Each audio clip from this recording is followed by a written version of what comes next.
আজ করব পুদিনা পাতার ভর্তা। পুদিনা পাতাটা সুন্দর করে ধুয়ে রেখে এক পাশে মাছটা ভাজি করে নিচ্ছি। ডাঁটা আলু দিয়ে রান্না করব, সাথে পুদিনা পাতার ভর্তাও করব। ভর্তার জন্য পেঁয়াজ, রসুন, কাঁচামরিচ হালকা একটু জিরে দিয়ে ভেজে নিলাম। ভাজার পরে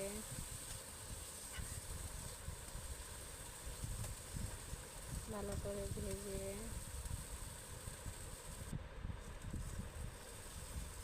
হালকা একটু লবণ হলুদ দিয়ে দিলাম।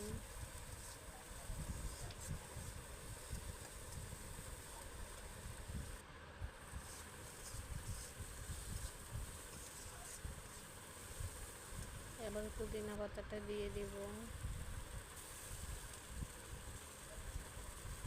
দিয়ে এপিট ওপিট করে নামিয়ে নেব।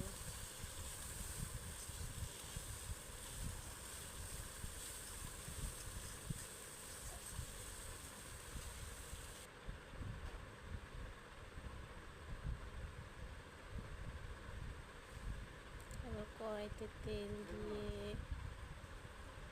জিরা দিয়ে হালকা একটু পেঁয়াজ কুচি দিয়ে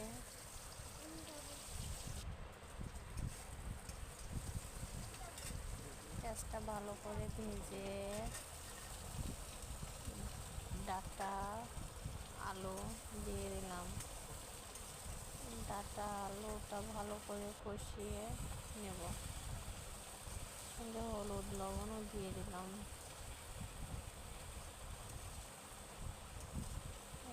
কিছুক্ষণ ঢেকে দেব, ঢেকে দিয়ে আলু ডাঁটাটা হালকা একটু সেদ্ধ করে নেব।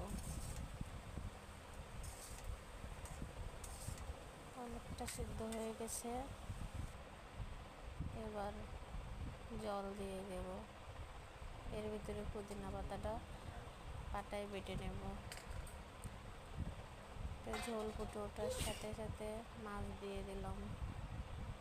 মাছটা দিয়ে তরকারিটা একটু ফুটিয়ে নামিয়ে নেব।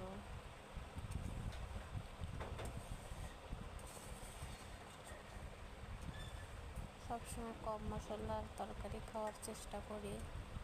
কম মশলা তরকারি সব থেকে ভালো খেতে হয়, অনেক মজা লাগে। আমার ভিডিওটি যদি ভালো লাগে প্লিজ সবাই পাশে